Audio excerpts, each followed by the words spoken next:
مخدر لكن لا بيتشرب ولا بيتشم، إدمان لكن مفيهوش حقن ولا حبوب، سلاح لكن بيقتل طموحك ومستقبلك من غير ما ينزل منك نقطة دم واحدة.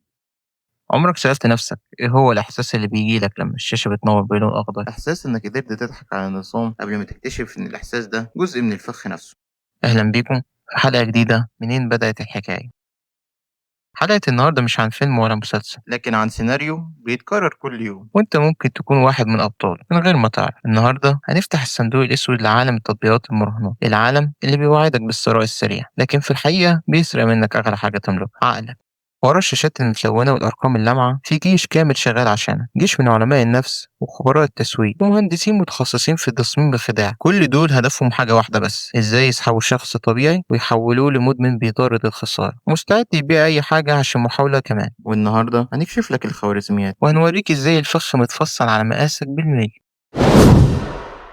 قبل ما ندخل في تفاصيل الخداع الرقمي لازم نرجع بالزمن لورا شوية. فكرة المراهنات مش جديدة، دي موجودة من آلاف السنين، من مصارعة الديوك اللي في الكورة لسباق الخيل اللي بيحضروا الأعيان وحتى الكوتشينة اللي على القهوة. لكن دايما كان في حاجز اجتماعي وديني وأخلاقي. في مجتمعاتنا العربية اللي بيروح مكان مراهنات معروف بيبقى مرجي، شخص منبوذ، نظرة الناس ليه بتبقى دونية. الخوف من الفضيحة كان هو خط الدفاع الأول اللي كان بيمنع ناس كتير من الدخول للسكة دي. كانت عملية محتاجة جراءة ومحتاجة إنك تروح بنفسك لأماكن مشهورة. وهنا ظهر الحل السحري للشياطين دول، ألا وهو الويب. دي اتحولت لمنصات وتطبيقات. الإجابة ببساطة التكنولوجيا شالت كل الحواجز اللي كانت موجودة زمان. التطبيق اللي على موبايلك ده عمل إيه؟ السرية التامة، محدش شايفك أنت قاعد في أوضتك، في المواصلات، في محاضرة مملة، محدش يعرف أنت بتعمل إيه على تليفونك.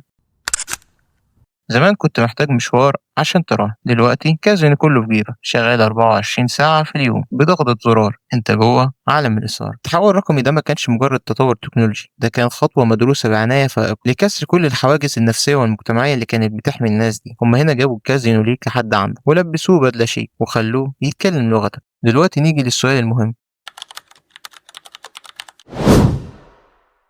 ازاي شاب عادي مرتبه على القد كل احلامه عربيه جديده او شقه يتجوز فيها بيلاقي نفسه فجاه غرقان في عالم المراهنات؟ خطه بتبدا من قبل ما تفكر تنزل ابلكيشن اصلا، الا وهي التطبيع. التطبيع هو هدف ان هم يزرعوا في عقلك الباطن فكره ان المراهنات دي حاجه عاديه، جزء من حياتك اليوميه، بل ممكن تكون شطاره ومصدر رزق. ماتشات الكورة، تتفرج على ماتش لفريقك المفضل، فجأة تلاقي الشريط الإعلاني اللي بيحوض الملعب كله إعلانات في مواقع مراهنات، اسماء الفرق اللي بتشجعها محطوطة على تيشيرتات رعاة من شركات المراهنات. عقلك بيبدأ يربط بين حاجة بتحبها زي الكورة وبين المراهنات.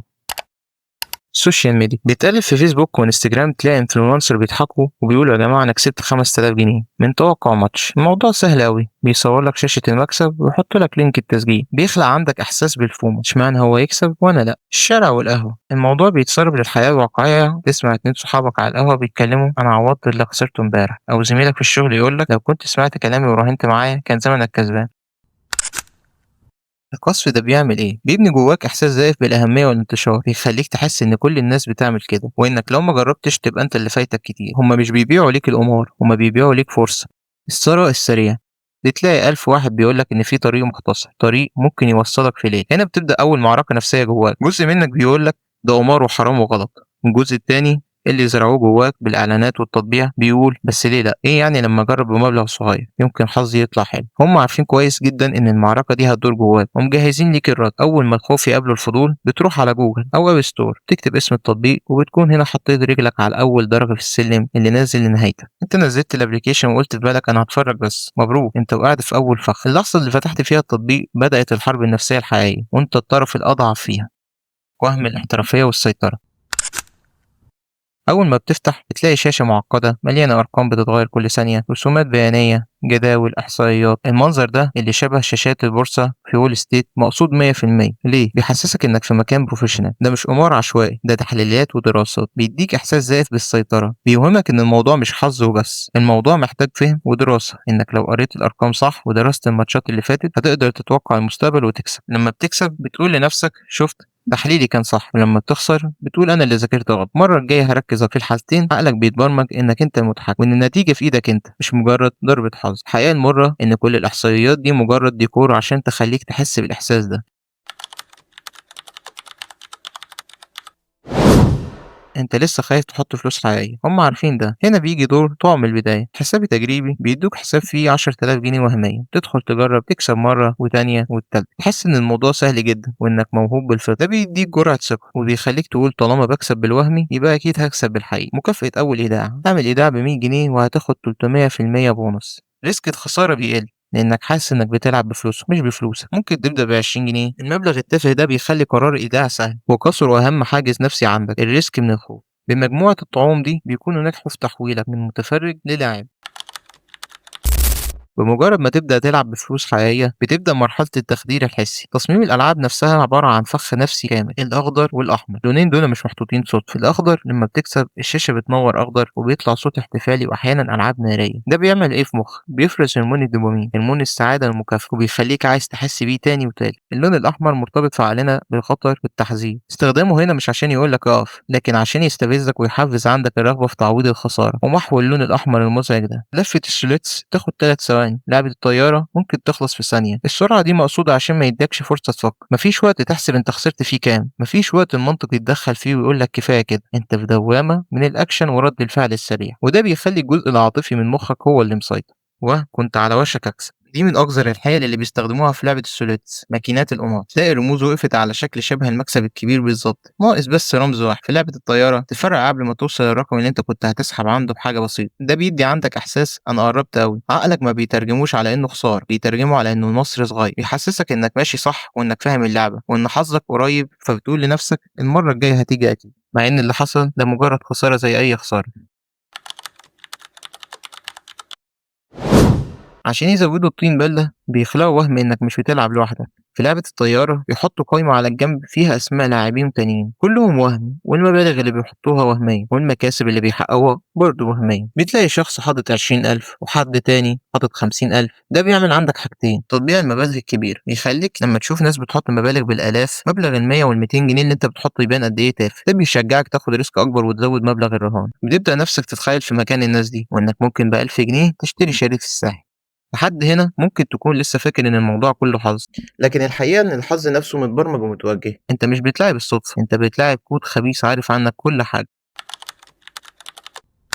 زي ما ذكرت في كلامي، المبرمجين اللي اشتغلوا على أنظمة زي دي بيأكدوا إن النظام مصمم عشان يبعت إشارة مختلفة لكل لاعب. النظام بيقرا لك هل أنت لاعب جديد، هل بقالك كتير بتخسر، هل بتراهن بمبالغ كبيرة. لو أنت لاعب جديد النظام غالبا هيخليك تكسب في الأول مكاسب صغيرة متتالية عشان يديك جرعة الثقة اللي محتاج، ويخليك تحس بإنك محظوظ وإن اللعبة وشها حلو عليك. لو بقالك كتير بتخسر وقربت تيأس ممكن فجأة يخليك تكسب مكسب كبير شوية عشان يرجع لك الأمل ويخليك تكمل. دي اسمها مكافأة متقطعة، وهي أقوى أنواع التعزيز النفسي اللي يتسبب إدمان.